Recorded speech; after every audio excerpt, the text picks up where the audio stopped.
Magandang gabi mga masters, bali ngayon po ay 3 videos po ma-upload ko po sa aking YouTube channel. Tama nga mga masters, 3 videos nga po ma-upload ko po. Yon, what's up mga masters? Nandito na naman tayo sa panibagong araw, panibagong kabanata na naman ang pagsasama-samahan natin ngayon guys.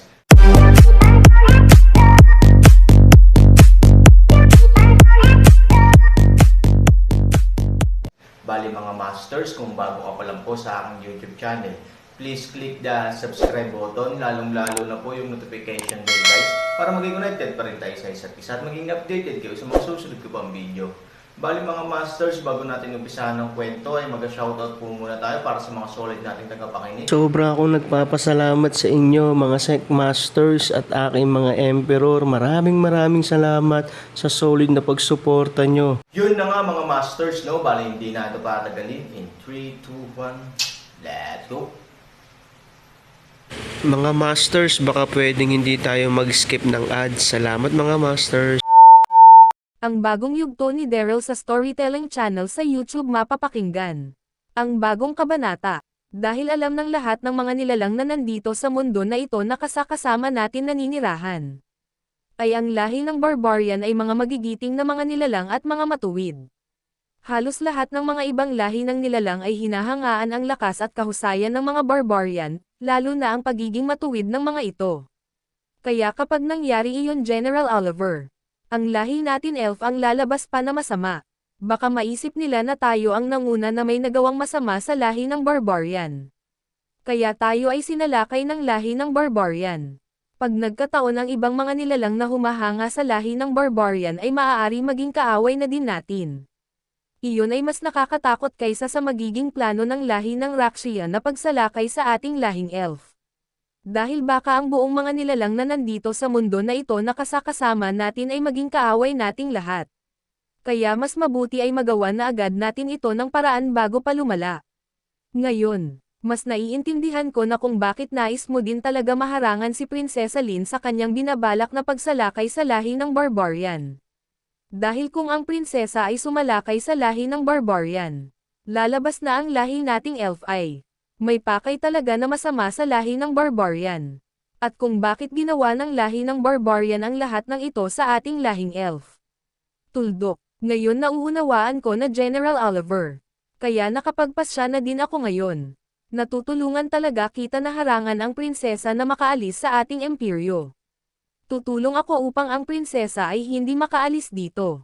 At para ang prinsesa ay hindi makagawa ng ikakapahamak ng ating lahing elf lalo na upang hindi niya mapahamak ang kanyang sarili.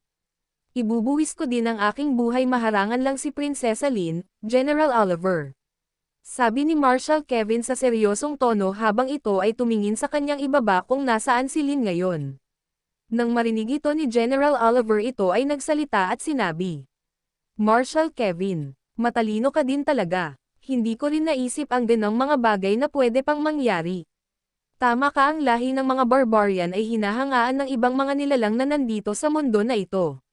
Na kahit na hindi nila ito kapanalig o walang nabubuong alyansa ang lahi ng barbarian sa ibang mga nilalang na nandito sa mundo na ito. Dahil sa paghanga nila sa lahi ng barbarian, maaari magalit din ang ibang mga nilalang sa ating lahing elf. Kapag ganon ang nangyari, mas malaking problema ang kakaharapin nating lahat. At nakakatiyak ako na baka kapag nangyari iyon baka iyon na ang wakas ng ating lahing elf. Kundi man baka ang lahi natin elf ay mapilitan na umalis sa mundo na ito at manirahan sa ibang mundo kung saan mas ligtas ang ating lahing elf.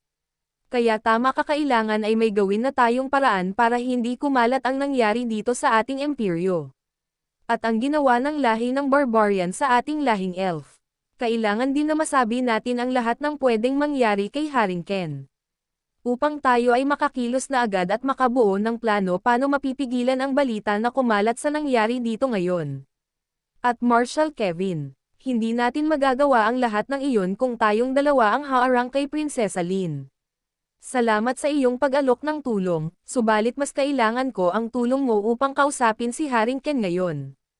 At sabihin sa kanya na ikaw na ang gagawa upang tumungo sa lahat ng mga general na nasa iba't ibang lugar sa mundo na ito, na hanggang ngayon ay naghahanap peren kay Prinsesa Lin, upang pabalay ka na silang lahat sa ating imperyo.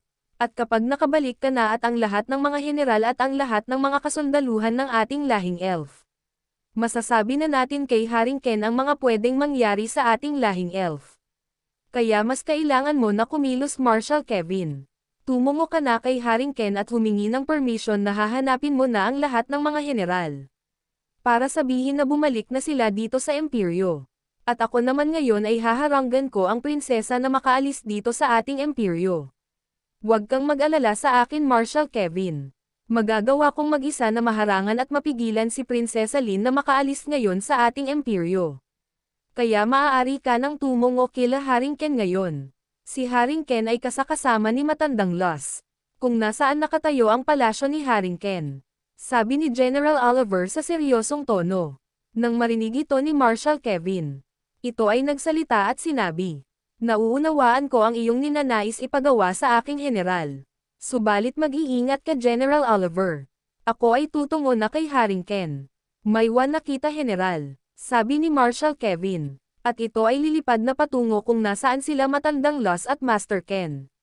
Ngunit si General Oliver ay muling nagsalita at sinabi, "Oo nga pala Marshal Kevin. Huwag ka na magulat kung hindi mo na makita ang palasyo ni Haring Ken. Dahil ang palasyo ni Haring Ken sa loob ng Imperyo ay wasak na.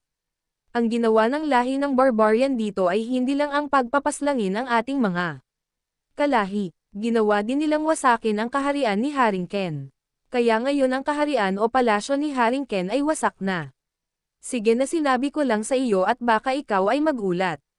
Maaari ka nang umalis Marshal Kevin," sabi ni General Oliver. Nang marinig ito ni Marshal Kevin, ito ay hindi nakapagsalita sa kanyang narinig. At ito ay napaisip ng malalim at si Marshal Kevin ay yumuko na lang at dahan-dahan lumipad patungo kila Master Ken. Samantala, sa ibaba, nakikita ni Lin ang pag-alis ni Marshal Kevin sa tabi ni General Oliver. At si Lin ay nagsalita at sinabi, "Saan pupunta ang isang sundalo na iyon na nasa hanay ni General Oliver? Ano ang binabalak ng dalawa na iyon? O baka nagkamali lang ako nang naisip baka ang sundalo na iyon ay hindi talaga tutulong kay General Oliver upang ako ay kanyang mapigilan umalis." Mukhang nasa isang salita parent si General Oliver. Ngunit, bakit ko ba iniisip iyon kahit ilan pa silang hamarang sa akin ngayon? Sa aking pag-alis ay hindi nila akong magagawang mapigilan, sabi ni Lin sa kanyang sarili. At dahan-dahan umaangat si Lin sa hangin. Samantala, si Marshal Kevin ay nalipad patungo kung nasaan nakatayo ang kaharian ni Master Ken. Habang nalipad si Marshal Kevin, ito ay nag-iisip sa kanyang sarili at sinasabi, "Napakalaki pala ng pinsala sa aming lahing elf na ginawa ng mga barbarian. Pati pala ang kaharian ni Haring Ken ay kanilang winasak. Paano matatanggap ng isang hari na hamakin ng ganon na lang ng ibang nilalang ang kanyang pinamumunuan at ang kanyang kaharian? Subalit kilala ko si Haring Ken ay isang mahinahon din na pinuno at ito ay hindi rin basta-basta makakapag-isip na gumanti agad-agad. Alam ko na mag-iisip muna siya ng mga plano na pwedeng gamitin sa mga kaaway tulad na lang sa lahi ng barbarian.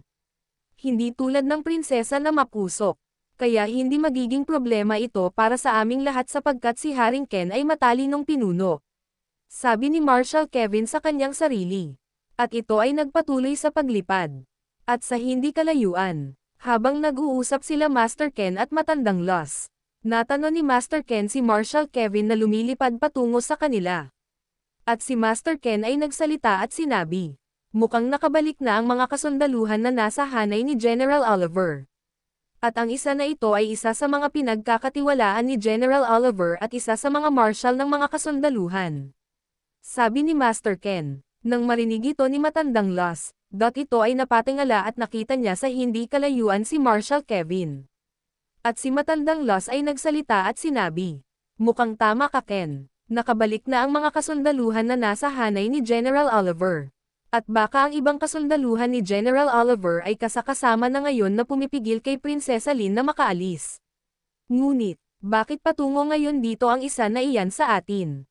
sabi ni Matandang Los. Nang marinig ito ni Master Ken, ito ay nagsalita at sinabi, "Sa tingin ko Los mukhang inatasan yan ni General Oliver na magtungo talaga dito at ito ay may mahalagang sasabihin sa akin. Antayin na lang natin siya makarating dito at makababa, upang siya ay ating makausap. At para maitanong na din natin kung ano na ang nangyayari kila General Oliver at sa aking anak. Sabi ni Master Ken sa seryosong tono. Samantala, habang umaangat si Lin sa hangin, si General Oliver ay nakafocus sa pagtingin kay Lin. At nang kapantay na ni Lin si General Oliver, si Lin ay nagsalita at sinabi, "Mahusay ka talaga General Oliver. Napahanga mo ako sa ginawa mong pag-atake sa akin kanina." Ang ganong klaseng estilo na pag-atake ay talagang napakahusay. At sa totoo lang kung hindi agad ako nakagawa ng isang protection shield baka ako ay nakatamaw ng galos sa aking katawan. Yun na nga mga masters, no? Bali panibagong kabanata na naman yung natapos natin ngayong gabi.